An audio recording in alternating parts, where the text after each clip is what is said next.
विजय माल्या ने 52,728 रुपये की 3 बराबर त्रैमासिक किस्त में कोई राशि का भुगतान किया। यदि दर 16% है तो उधार ली गई राशि बताइए।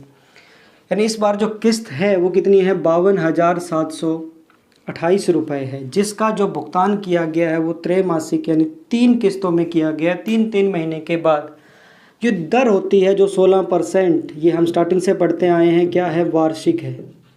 पर जो इस बार भुगतान किया गया है वो 3 महीने में किया गया है। इसका मतलब जो दर हमें चाहिए वो क्या चाहिए, 3 महीने की चाहिए। तो 3 महीने एक वर्ष का क्या होता है, चौथा हिस्सा होता है, तो दर भी 1/4 हो जाएगा। कितना हो जाएगा, 4%।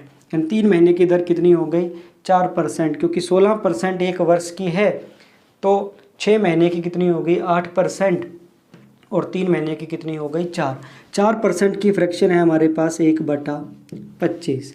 यानी मूलधन अगर 25 है तो मिश्र धन या किस्त का यूनिट कितना हो जाएगा, 26। कब, एक वर्ष के लिए।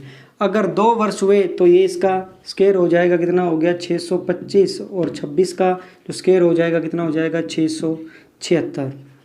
उसके बाद अगर 3 वर्ष हो गए तो 25 का क्यूब हो जाएगा, कितना हो जाएगा, 15,625, और 26 का क्यूब हो जाएगा वो कितना हो जाएगा, 17,576 होता है।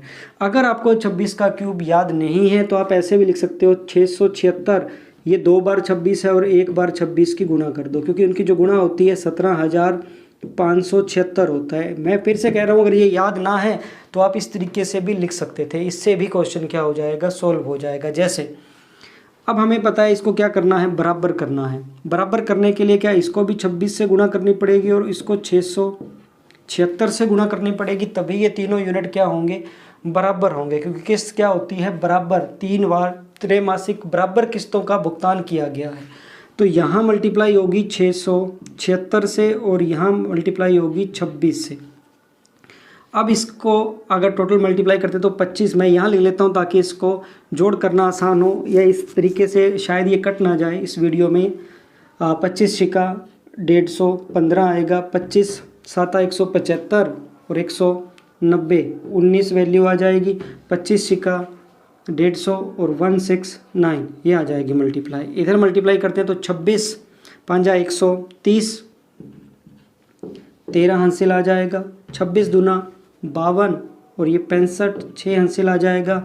और 26 छिका जो वैल्यू हो जाएगी वो 156 और 6 162, और यहाँ वैल्यू है ये हमारे पास 15,625। थोड़ी सी कैलकुलेशन इसमें लेंथी ज़रूर है, मल्टीप्लाई आपसे ज़्यादा करवाएगा। हो सकता है इतनी वैल्यू तो आपको कम से कम कंपाउंड इंटरेस्ट में मिलेगी अगर अच्छा क्वेश्चन वो देगा तो। टोटल यूनिट अगर देखें तो 5 7 15 और 2 17, 1 11 12 और 6 18, 1 3 और 1 4। टोटल मेरे पास आ गया 48,775। और किस्त का जो यूनिट है वो ये है। ये भी ले सकता हूँ मैं, ये भी ले सकता हूँ, जैसे आपको ठीक लगता है उस तरीके से। तो 52,728 वो कितने यूनिट के बराबर है, 17,576 के। मैं फिर से रिपीट कर रहा हूँ, ये याद नहीं है तो मल्टीप्लाई नहीं करनी है, आप ऐसे भी लिख सकते थे। और हमें उधार ली गई राशि पूछी है जो कितने के बराबर है, 48,775 के। सॉल्व करना है तो ये अलग अलग टेबल पढ़ सकते हैं।